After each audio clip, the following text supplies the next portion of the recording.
Hello all. Thank you so much for joining us in our webinar today. We're really excited to be talking to you today about a really important topic, a really prevalent topic of stress management for teens. We know that a number of you are watching live. That's fantastic. Thank you so much for joining us. And to all of those who are watching the recording later, we really appreciate having you on here as well. So just a couple of housekeeping items before I officially introduce Dr. Melvin Hayden. If you have any questions or answers that you want, go ahead and throw those in the chat or the question and answer box. I'm happy to give voice to any of the ones in the Q&A, and then Dr. Hayden will also be keeping an eye on that chat box. Also, we do have a survey that launches at the end of the webinar. If you don't mind filling out that survey, it helps us as we continue to plan for these kind of webinars. And as we move forward, we have a whole series coming ahead for the summer. So keep an eye for those great webinars coming your way as well. Now, without any further ado, I want to officially introduce Dr. Melvin Hayden. Melvin Hayden is a motivational speaker, consultant, and certified cognitive behavioral life coach who values dedication, service, and excellence. As a decorated combat veteran, Melvin brings unique perspectives gained from his battlefield experience to your schools, empowering you to unleash anything related to trauma. Using real-world examples, Melvin sheds light on how untapped talent can prove invaluable, especially when dealing with trauma-related issues. Along the path to success, he has accumulated a lot of degrees, a really impressive CV here, including a diploma in biblical studies from Liberty University, a diploma of modern applied psychology from Archaeology Academy, a BA in Human and Social Service Administration from Bellevue University, an MA in Teaching and Learning with Technology from Ashford University, an MA in Educational Leadership from the University of New England, a Psych D Clinical Psychology from the California Southern University, along with a certification in Certified Clinical Trauma Specialist, Certified Family Trauma Professional, Certified Trauma Support Specialist, Certified Cognitive Behavior Therapy Life Coach, and a Certified Neuro-Linguistic Programming. So crazy impressive CV. So excited for the information you're going to share with us. And now I want to officially hand it over to Dr. Hayden. Thank you so much for being here. Oh, you're welcome. You're welcome. Hey, look, don't get too excited. You know, I'm a lifelong learner, and all those accolades just led me into being able to help people even more than what I already wanted to do. So once I found my niche and how I wanted to help people in just various different ways, it kind of led me to all those pieces of paper that you just explained. However, I want to get today right down to stress management for teens. We have had a lot of things going on in the universe that we call this world, and there has been a lot of stress going on everywhere. In the school district that I currently work with, that has just ended, we're working on helping those teens go through another summer, right? Another summer of having to worry about just various different things in their communities, in their neighborhoods, what they're going to do with the time they have. What the next school year is going to look like.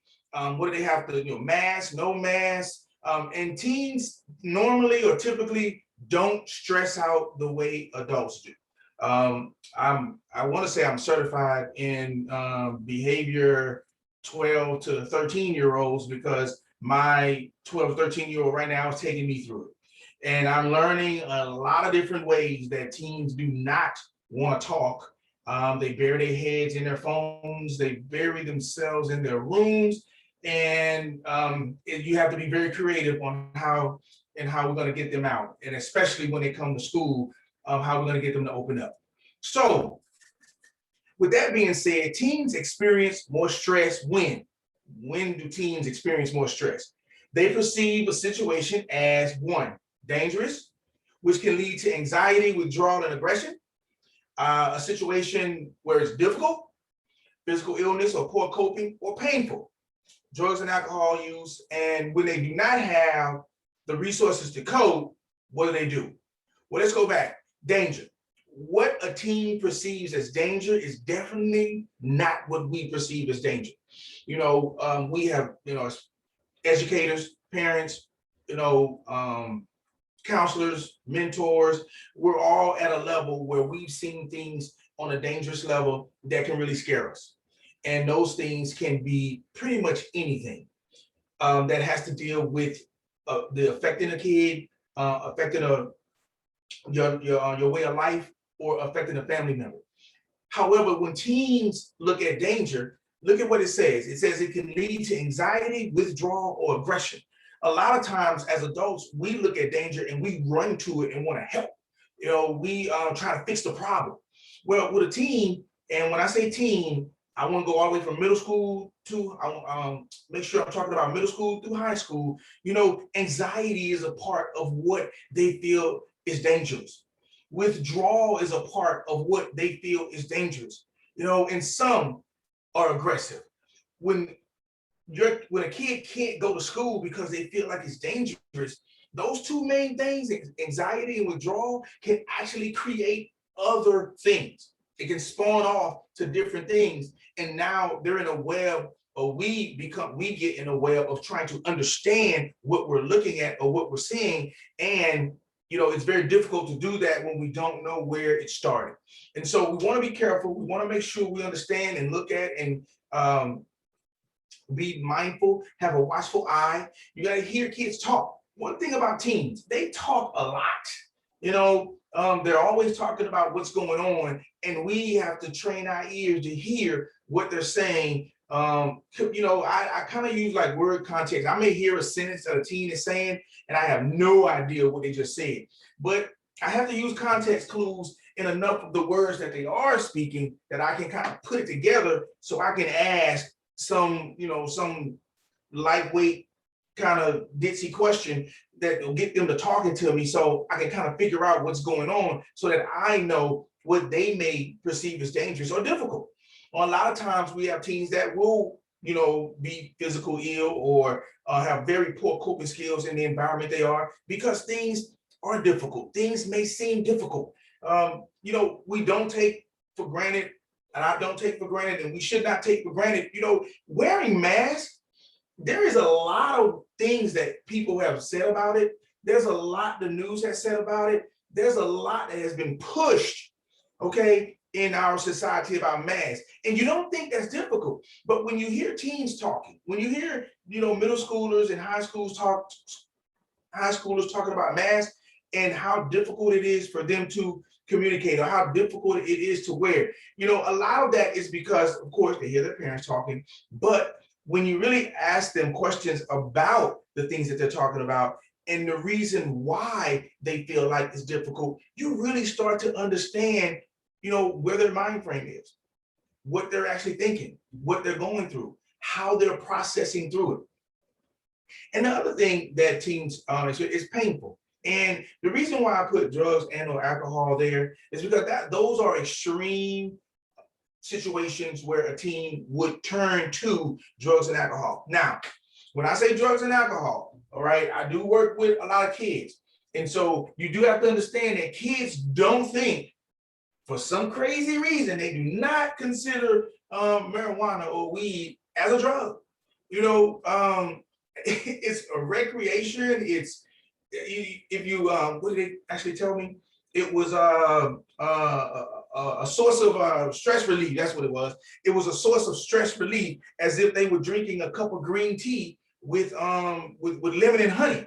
And so it's their perception of what that looks like and how it helps them. And so I do have to intervene in that and let them know exactly what it's categorized as and how that helps and hurts them. But I wouldn't have known that if I had not opened up, that door to have that conversation.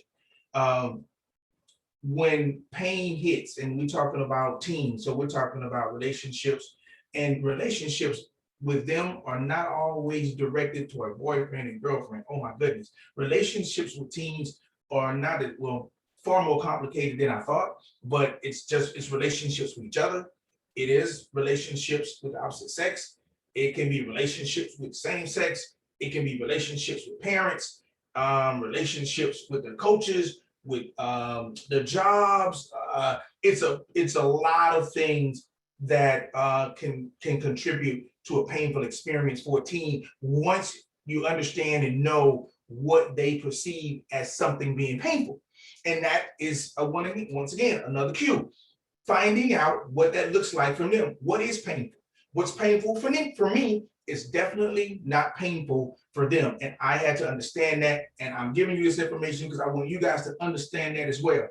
Things that are dangerous, things that are difficult, and things that are painful for us have nothing to do with how they process things, how they look at things, and how they move forward with things. And asking questions or being aware of what's going on definitely helps us decide, get to the bottom of that. So sources of stress. I didn't talk about sources of stress in the last slide, but I want you guys to look at this slide right here and just gaze over it for half a second. Sources of stress for teens include, wow, school demands and frustrations. You know why that's on the top of the list. You know, we've been in a digital world for the past year and a half, and to go to school or not to go to school, that has been the question. Negative thoughts or feelings about themselves. Let me tell you, being at home for our kids and not interacting with their friends in a more physical sense, they have been interacting with each other via text, Facebook, Instagram, TikTok, FaceTime, or WhatsApp, or Duo, and those are the things that I can just remember off the top of my head. They've learned to interact with each other in different ways, in a lot of different ways. And so those different ways are starting, check this out, are becoming the norm. They're starting to become the norm. Okay, so talking to my friends, seeing them after school, or physically seeing them, or meeting up somewhere, you know, this past year and a half has given them another venue to talk and to socialize with each other. And I know a lot of us, I was one of them, that said the kids are not socializing, they need that physical appearance with each other, they need to talk and see one another. But I've been watching them actually move forward to a digital age that is more comfortable for them. Believe it or not, the digital age is way more comfortable for them. And that's a lot of the reason why, you know, people like me can't operate my cell phone as well as I should, because I only use it to call and receive calls. Well, there's a whole world inside that phone that I have no idea about. And that world is definitely unlocked to them. And so the negative thoughts and feelings about themselves or for themselves definitely comes in a digital world. Believe me, it comes in a digital world. Changes in their body, problems with friends, just using unsafe living environments, separation or divorce from parents. Hey, look, that is a big one. Okay, do not just skim through that one. A source for stress for our kids. It doesn't seem like it has anything to do with them, but separation or divorce or divorce has happened a lot in the past year and a half amongst adults, and our kids are not handling that well. Okay, they're not handling that well, and that is a source of stress for them that has definitely been on the rise thus far. Okay, so chronic illness, we know death of loved ones, unfortunately, has happened because of the pandemic we've been in, and that is definitely a source of stress. Moving or changing schools is one, taking on too many activities. Now, that would be the second one of the most important things on this list.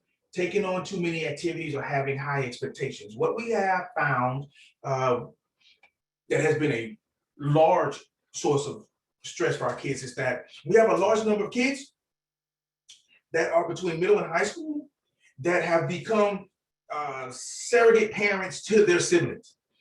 And when I say taking on too many activities, well, you have the older siblings basically being the parent to the younger siblings, and the older siblings not being able to get all the work that they have to accomplish to be successful in school. And so what we found were there were two separate types of lists to do. You had the list for the home that mom or dad prepared for you while they were at work, and then you had schoolwork. And so we had to decide at our school the kids have to decide what list is going to get done first. Well, whose list do you think is going to get done first? You got it. Parents' list will get done first it will trump the school list every single time. And so that became a source of stress for our kids because they want to do well in school. They want to succeed in school. We do not want them to give up. And so We have to convey some of those things to the parents during our, during a conference call or talk or whatever that may be, to help them come up with ways on how their kids can still stay successful, as well as successful in the home and success in school. So those are things that we want to keep in mind when we're talking about those things, because with the kids being at home for so long, for what they've been doing, that last one on that list, they have learned about the financial family problems that they've gone through. Everybody knows about the stimulus money. Everybody knows about the unemployment money. Everybody knows about it. As a matter of fact, some of my kids could even tell me more about what the government is doing with that than I could. And so everybody knows about that. And when you put that on a kid, when a child knows what the situation is financially, and they already don't have a lot, it creates a mountain hill of stress for a child coming in or that you encounter every day. So we'll get right into part one, tackling the problem. I want to identify and then address the problem that we're talking about with stress. And the two bulletins that are in black, a lot of people cope by ignoring problems. And of course, we all know that this doesn't make it go away. Ignoring the problem that's in front of you, ignoring what's going on around you, that doesn't help. It actually makes it worse. Fights, with parents and friends don't go away unless you deal with what you're upset about. And that's the one thing, teaching our kids how to successfully be upset. There's nothing wrong with being upset. It's really not. And then telling them, hey, Johnny, there's nothing wrong with you being upset. There's nothing wrong with you, Susie, being upset. Okay. We all want to know how to deal with it. So you deal with it by asking them, I see that you're upset. I know that you're upset. Guess what? That would make me upset too. So I know how I would deal with that. How would you like to deal with it? When I ask a question in regards to how would you like to deal with it, 9 times out of 10, I'm going to eventually tell them how I would when they ask. But asking someone how they deal with it would actually give them credence to we're on the same playing field. See, when you're upset as an adult, you being upset is pretty much the same as being upset as a kid would be upset. And I'll use this as an example. If I just bought an ice cream cone, as an adult, and a 14-year-old bought an ice cream cone, and we're enjoying it, and all of a sudden it falls off the cone and onto the floor or the ground. We're experiencing the same tragedy. On a 95-degree day in Georgia, we're experiencing the same tragedy that this ice cream cone that was very delicious and kind of soothing to me just fell off my cone.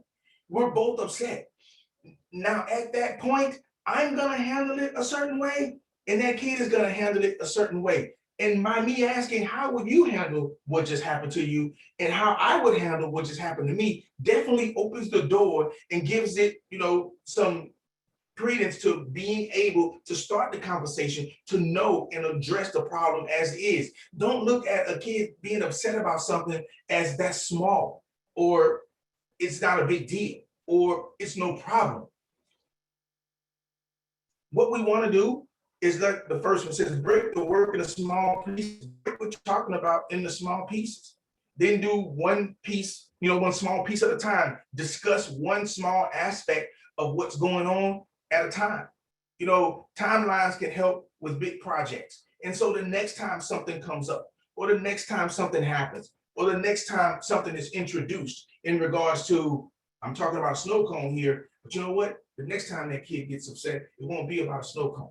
It'll be something bigger. And if I can teach them how to manage that now with a snow cone, I could probably teach them how to manage that, if the friend or the friend is mad at them, or a family member degraded them, or something that emotionally hurt them, they can equate that to something that they've learned prior to that and apply it to what they're going through at the time. And so we avoid stress when possible. How do we avoid stress? Sometimes we know exactly when we are headed into trouble. Is that, honestly speaking, probably I don't know the statistics on this, but probably 60% of the time, sometimes, when they say sometimes, it's usually more than 50%. So I'll say 60% of the time, we know exactly where we're headed when we're going into something. But you know why? Because as adults, we have to have conversations, courageous conversations. If you're a leader at your job, you have to have those kinds of conversations. If you're not a leader at the job, you might have those conversations with your colleagues, or people and those things are always before you. They're always in front of you. A lot of times, the way we avoid stress when possible is not just knowing exactly when we're headed into trouble, but knowing how to operate in that, or knowing how that situation, kind of playing that situation out in our head. Avoid trouble from a distance is easier than dealing with it up close. Of course it is. Of course it is. Having a voice to a situation, having a voice to what's going on, having a voice to what you see, having a voice to be heard, and your opinion counts, definitely helps all the time. The people you might be a bad influence on you. Of course we do. Of course we do. We know that, our kids, we know, they know, teaching them that so and so not a good person to hang around, or they typically get in trouble. Being able to communicate that to the kiddos that you're talking to is very important, and knowing how to do that. I'm not saying using the words that our kids use, but using things or saying things that matter to them the most.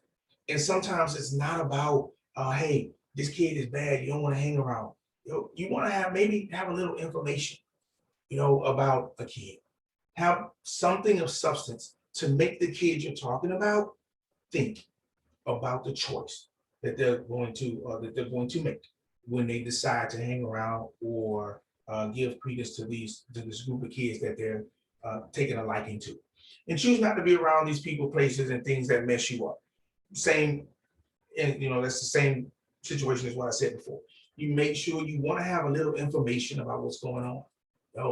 Find out about who's doing what, and what kind of things to avoid. We all know places to avoid. I know the places that I can tell my kids to avoid here. But you know what? I have to have a reason why. I gotta give them a rationale. I gotta give them a rationale as to why they shouldn't do certain things, or why they shouldn't go here and there.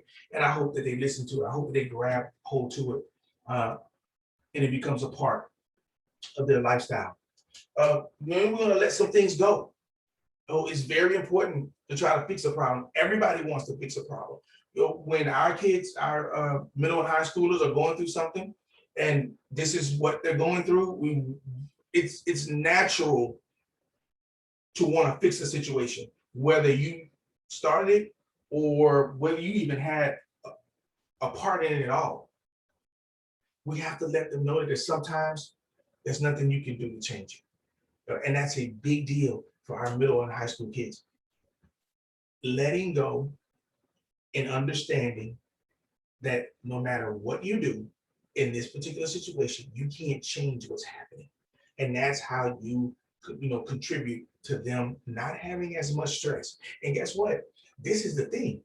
Facebook and TikTok and all those social media sites, this is how they're trying to fix things with their friends, or fix a situation with their group of friends. They're Facebooking it, they're texting it, they're putting it on Instagram, they're putting it on all these social media sites. And you know what? Facebook doesn't have an emotional side. It's just words, just like a text message, just like a TikTok or Instagram.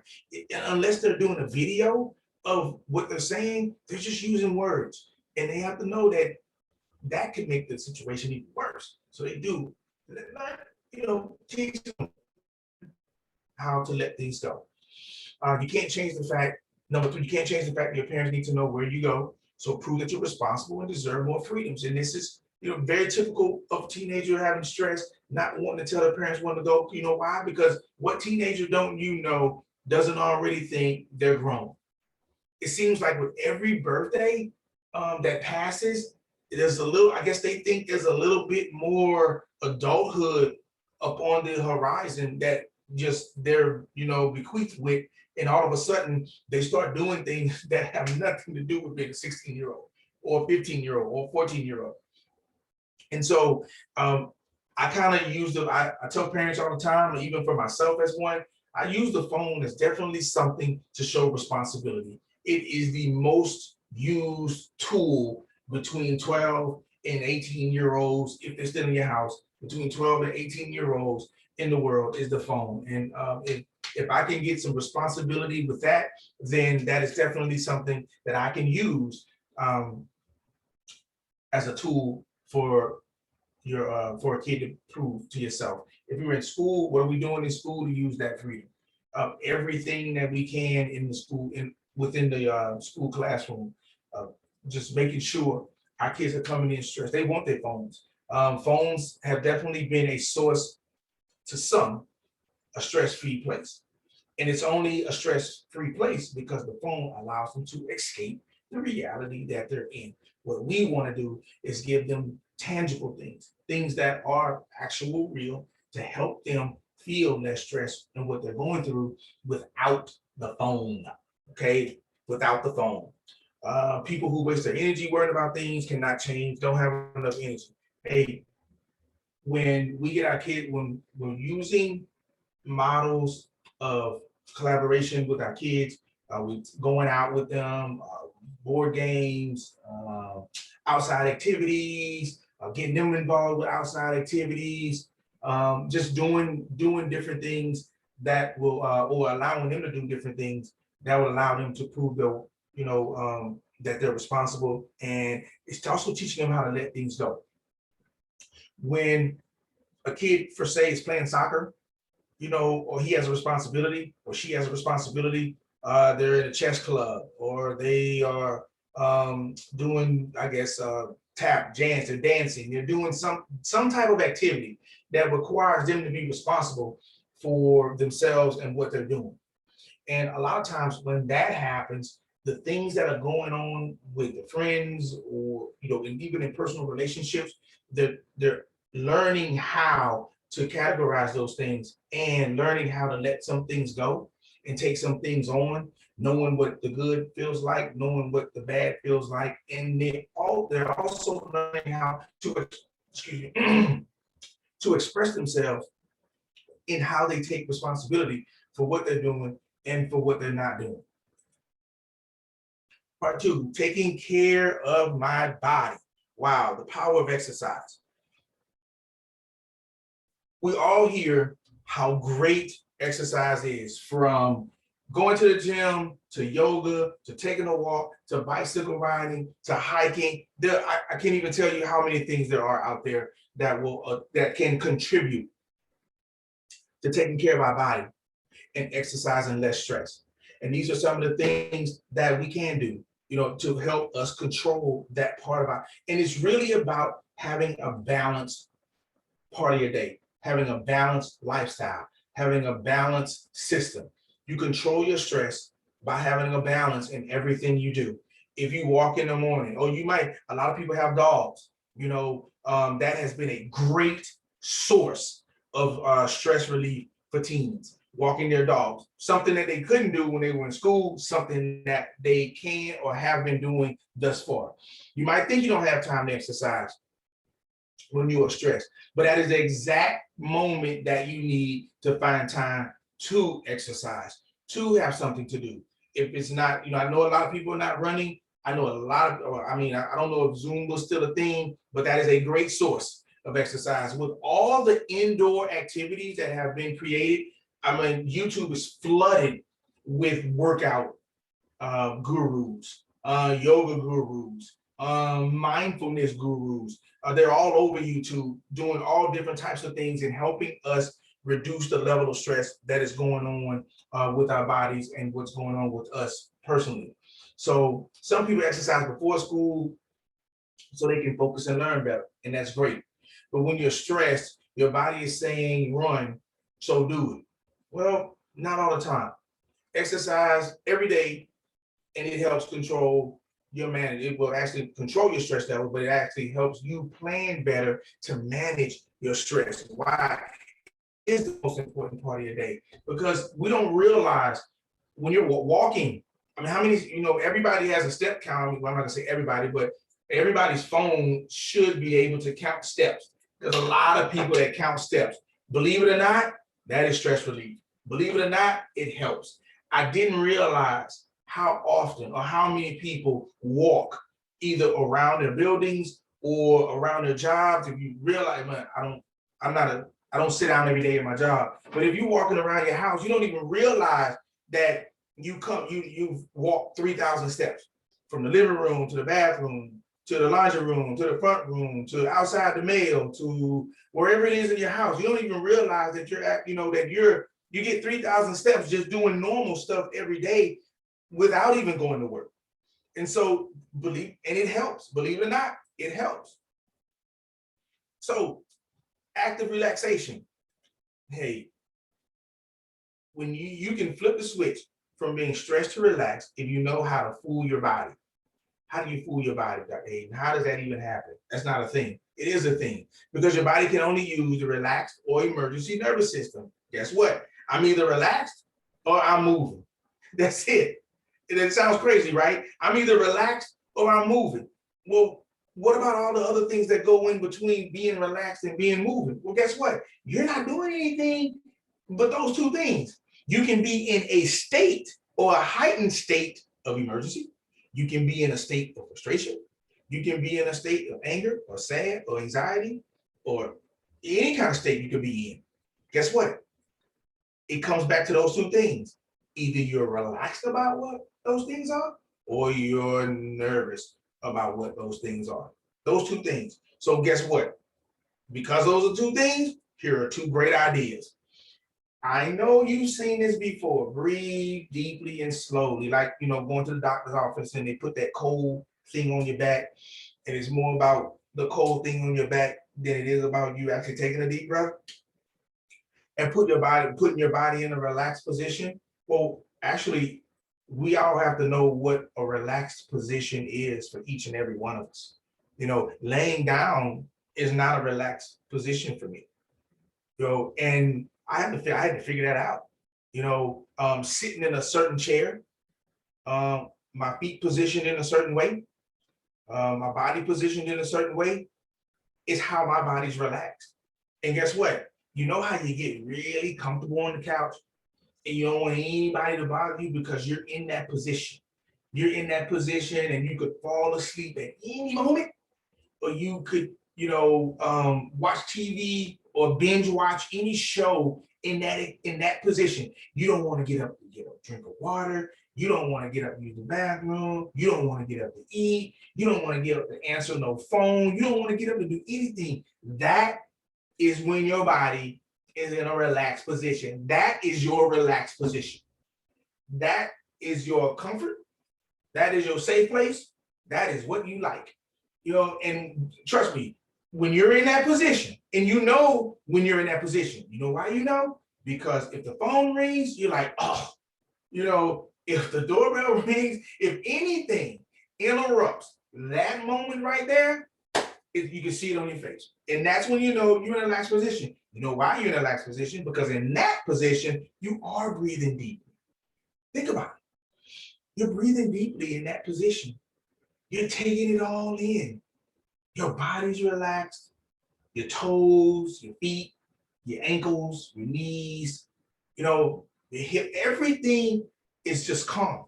And you're breathing deep. Whenever you find yourself breathing deeply,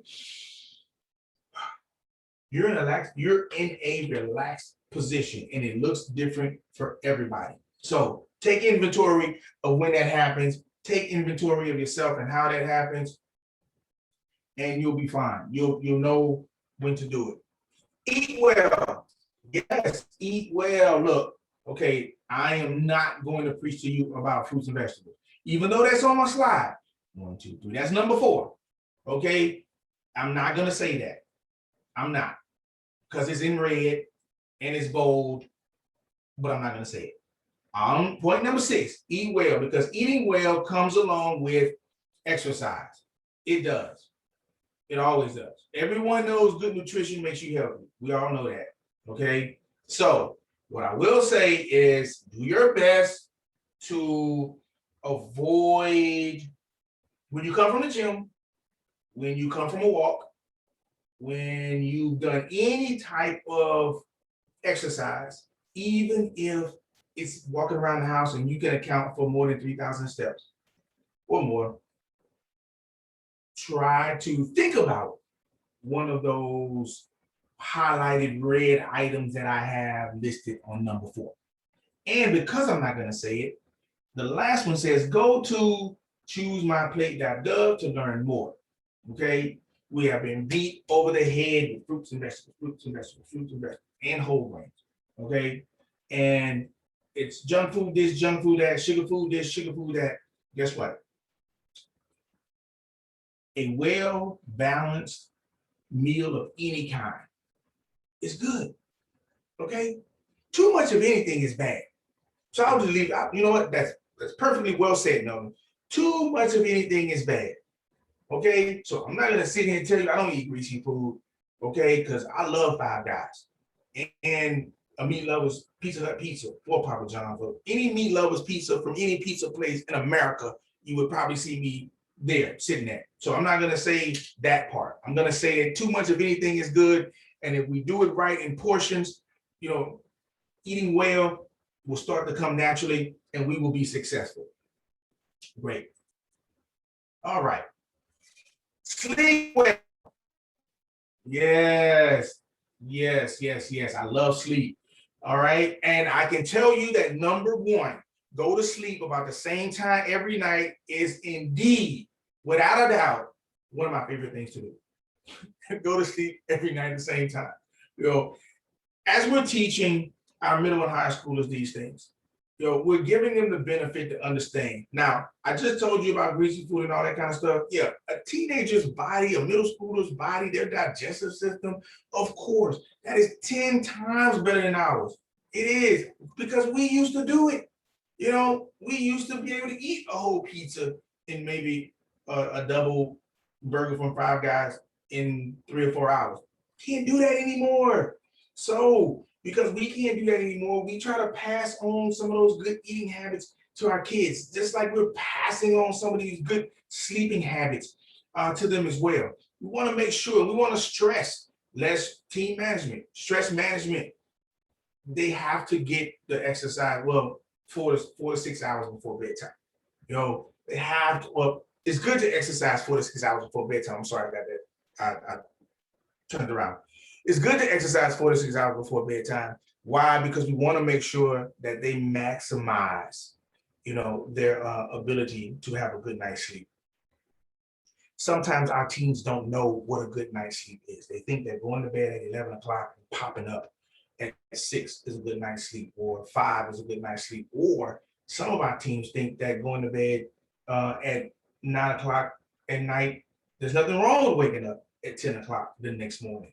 And so we do have to make sure, that we're stressing them having a good night's sleep or to sleep well. When you think about certain things, we want to let them know going to sleep, doesn't solve your problems. And that is a big thing with our teens as well. When you think about all the things that bother you, you have trouble falling asleep and you wake up in the middle of the night, you wake up in the morning worried about something. Instead, have another spot to think, like and I that was one of my suggestions, like a worry chair or a place you can go, or anything like that, because climbing into bed and going to sleep is avoidance. It becomes avoidance, and then it becomes something that they go to whenever they start feeling stressed out. Any teenager that spent a lot of time in their room, in the bed, sleeping or trying to sleep it off, you want to ask questions. I'm not saying there's anything wrong, but you definitely want to ask questions. You definitely want to let them know that you're there. You definitely want to give them the space and grace to say what's on their mind and to be effective with that. Give yourself plenty of time to think. To think about things or think things through. Make a list if you need to, and set it aside. Make sure that whatever it is that you're teaching them on how to process what the stress that they may be going through, it's golden, and can definitely help no matter what the situation is. The last thing I had was, don't do homework, watch TV, read, or use the phone while in bed. Because what? What does the bed represent? Just it becomes this comfort zone that that they go to no matter what's going on. And to be honest with you, it allows them to hide there. So we do want them to feel comfortable in what they're saying and how they're saying it, and um, being respectful in their conversations with us. But we also want to make sure that as I'm teaching you how to manage your stress, or to have less than what you feel you may have on you, these are some of the things that can help you open up and be willing to express what's going on with you. Or I say that due to express what's going on with you, express some of the things that are on your mind. That's a better tool. Express some of the things that you're thinking about that may have you in a position where you feel like being in the bed all day, or being in the bed to do all these things, counts as being productive. And it doesn't. So take instant vacations. Okay. Now, when I put this on here, this is what I mean. When I say take instant vacations, I know everybody I can't pick up and go to Disney World like I want to, because it just opened a new ride. And hopefully sometime this summer, or maybe even next year, I'll be a chance to go. However, when I mean take instant vacations, I mean I create a vacation out of something that you do, but not all the time. I can tell you that me and my daughter likes horseback riding. We don't do that all the time, and it's about maybe 30 minutes to the place that we would go to do that. And so guess what? That's an instant vacation. It's not something that we do all the time. It's definitely something that I feel that she deserves. And that 30-minute ride feels like we going far. So number one, what you want to do, you want to visualize, have a favorite place where you can imagine yourself relaxing. The place should be beautiful and calm, and you can definitely teach your kids how to do that. You'd be surprised. You know what? Matter of fact, not only do you have them visualize, but let them tell you what they visualize. That can be comedic, and that can definitely open up a door for conversation. When they actually tell you, what do you consider, a place where you can imagine yourself relaxing and being calm and worry free. Some of the places, I can tell you, some of the places that my kids come up with, I don't even know how we would relax in that place, but that's her place, and I let her have it. And I'm glad that I know what do you think is a calm and cool and collected place. Great. Take time out for yourself. You know what? It is nothing wrong with teaching our kids how to take time out for themselves. Everyone deserves time for themselves. A bath or something, that's on there. Um, Literally, because I can tell you, I have a daughter, and I didn't even know that baths could be as great as they were, because I was seeing her take baths like every day. And I was wondering why she was spending all my money at Bath and Body Works to put all this stuff in the water. But the first time I tried it, I was like, oh my gosh, it felt like I had been missing out on something that I should have tried years ago. So nothing wrong with teaching our kids how to take time for themselves. Teach them how to listen to themselves. Tell them to slow down, take a breath before you speak. As a matter of fact, if you can teach them how to take their pulse when they're excited, I know they probably won't do it around you, but they will. Trust me, everything we teach our kids, they do when they're not around us, right? They really do. They do, and I didn't know that. I just sometimes you think like you just kind of, what is it? Yelling in the wind? Yeah, I'll use that. Yelling in the wind. But you're not. You're really not. You are definitely talking about something to them that will be of importance to them as time goes on. Enjoying hobby or creative art, that's why I said the horseback riding thing is an instant vacation. Buying blank canvases and buying some paint and putting it in water guns and making masterpieces of art through a water gun on a blank canvas. Yes, enjoy any kind of hobby you can come up with will be great. You will not, definitely will not be disappointed in teaching your kids. Once again, whatever we teach our kids, they're going to do. Whatever suggestions that we give them, they're going to take home with them. Whatever suggestions that they hear, they're going to bring to you. Okay, so look at the beauty around you and get pleasure from the small things. Really, walk. If you have a backyard, you have a front yard, you don't have a yard at all. Get them used to walking outside and just enjoying what it is outside. Guess what? The sun's out. It's 95 degrees, but it's not raining. Walk outside and it's raining. Yeah, but it's not 95 degrees. So just any kind of pleasure, simple pleasures, teaching them how to learn to appreciate those things go a long way. And of course, when I say I got many vacations on here, there's a park down the street. We can ride bikes, walk the dog, anything that constitutes as not being in a house, make it a vacation. All right. Reading a good book is an escape from reality. You have to imagine the sight that sounds or somewhere else for a while. The reading is it's a good idea. Okay, not a bad idea. All right, but you really have to have a kid that really likes to read. That's a great idea for them.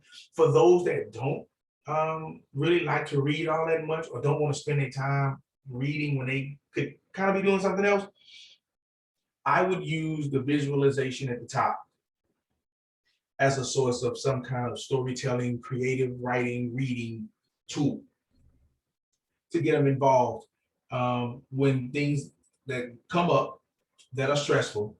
These are some of the things that they can do, and this is all a part of dealing with emotions. That's all a part of dealing with emotions. So now that we know how to deal with emotions, how do we release emotional tension? Here we go. Sometimes feelings are overwhelming. And we cram them all always in one imaginary box. We want to deal with them later. Nobody really wants to deal with feelings. Feelings. However, they're with us every day. Okay. And so how do we release emotional tension? Here are some of the things how we do that. You can stuff them in a box and deal with them later. However, okay, that is just like a beginning part. There's nothing wrong with saying, I don't want to talk about things now, or I'm not ready to discuss that now, or give me a minute. And that's my go-to phrase. Can you give me a minute? Because it does need to be discussed. It does need to be let out. And we want to constantly create a safe space to talk. Okay. So there's so much you can fit in that box anyway. So you don't want the box to get overrun with things. And that's why it's always good to empty that box out. Okay. As soon as you can, as often as you can, as much as you can, you want to empty that box out. And you're teaching them how to empty that box out, right? Because this can make your head feel as if it's spinning. If you have too many things going on with too many people, especially our teens, have too many things going on with too many people, with their friends, their families, their teachers, their classes, and everything seems to be going on in their head all at once. So sometimes we get angry or frustrated without even knowing why. You do. Everybody does. And that doesn't necessarily look the same as our kids getting frustrated or our kids being angry and not knowing why. Everybody gets angry. Everybody gets frustrated. That's a part of releasing emotional tension. Saying that, telling that, having a baseball bat and beating the heck out of the tree in the backyard, saying, I need to get this out, the frustration. Why are you frustrated? Because this happened or that happened, or am I running out of time? Yeah, I wanted to give you a 10-minute warning, but it's okay. good. Okay, thank you. Okay, so, all right. Emotional. So those are the things that help to release your emotional tension. It's good to pick up one problem to work on and forget the rest for the moment. Yeah, it is good to do that. Tackling things one at a time. And it's definitely what you want to do when you're teaching and talking about stress management. When we decide to deal with only one problem at a time, it's much less scary to open the box of all the other things that we put in there. So we will open the box, take out one thing, deal with it, and make sure you have someone. Always help our kids understand that there is someone to help them deal with any specific problem that they have. I'm not an expert on every single thing, but I know somebody who is. And when I introduce my a kid to someone that I know, I let them know that they can trust this person, and whatever they're talking about will be between them. It's not something that they will come back and tell me, and they can rest assured that the problem that they have will definitely be worked on and it can be resolved. Kids have to see the light at the end of the tunnel. They have to know what you're doing is helping them ultimately become better. Here are some ideas to release your thoughts on worry one at a time. Creativity.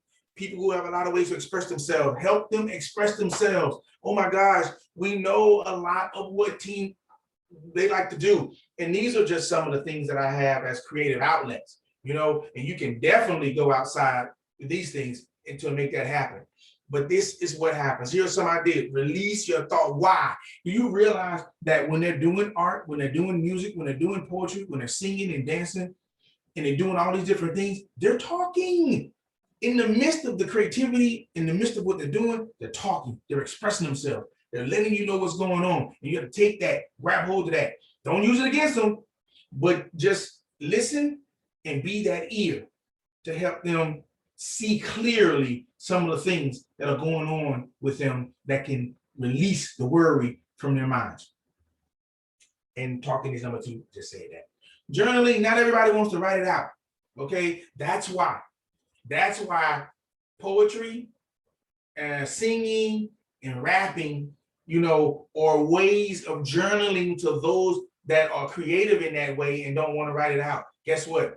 Somebody write a poem, read behind the words of that poem so you can get through what they're trying to say. They're singing a song, they're rapping a song. I can tell you that a lot of guys and girls that I work with, they rap a lot, okay, of all different ages and races and creeds and everything, ethnicities and all, and they all rap. And trust me, their raps, their song, their music, or well, it's not even put the music, but the words that they're saying, I'm listening. I am listening. And because I'm listening to what they're rapping about, I can help, that's one of the ways that we find out what they're worrying about, what's on their mind. You know how many COVID raps I heard in the past 6 months? Oh my gosh, ridiculous. But it helps me understand what they're going through and what they're thinking about and what's worrying them moving forward. Prayer. Many young people find prayer or meditation helpful. Of course they do. Prayer is a source of meditation. It helps them to de-escalate, helps them to try to calm, well, it doesn't try to help. It helps them calm down and look at the perspective of what they're worrying about in a different light. Laughing or crying gives yourself permission to feel your emotions fully. Of course it does. Laughing at things or crying at things, I have felt better after a good cry. I have felt better after a good laugh. Either one of those things, depending on what emotional state you're in, they will definitely release some tension off of you. And what's even better is having someone there, letting them know that they have someone there to help them after that to process the laughing and the crying. And it's not just all over the place. Making the world better. This is my last point. I think I'm gonna get through this. Got 5 minutes. Okay. Making the world better. Contribute to the world. Teaching our young people how to contribute to the world definitely allows them to see the world in a different light. And it also allows them to see their situation in a different light.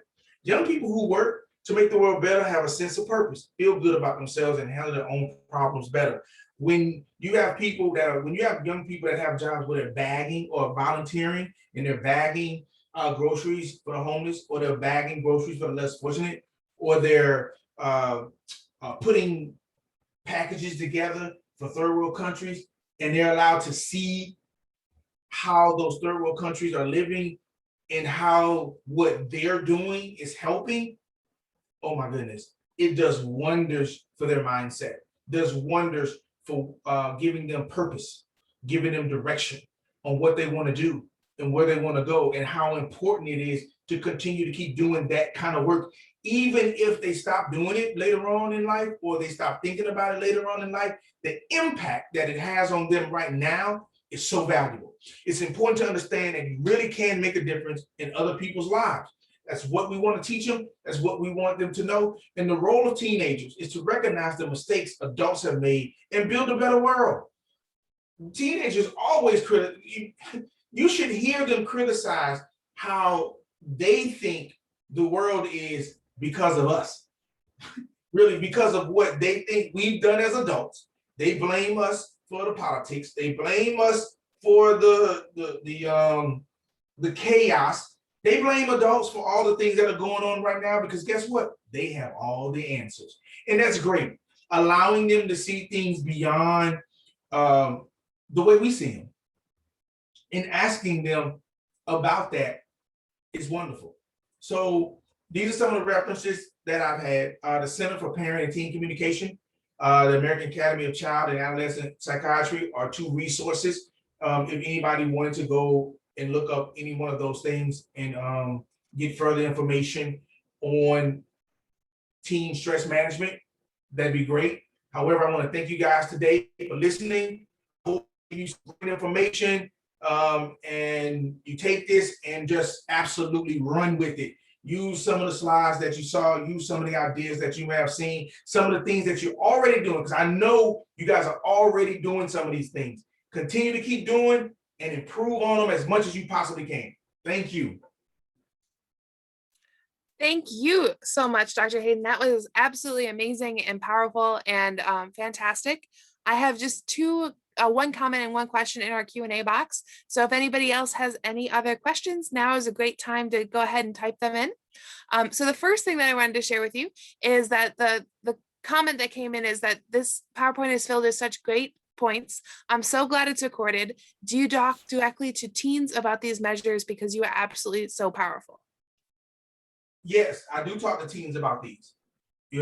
As actually a lot of what I put in this PowerPoint are the exact same things I talk about. And because they're teens, I have a 15-minute window, right, to grab their attention, give them some information, and get out of there before they stop listening to me.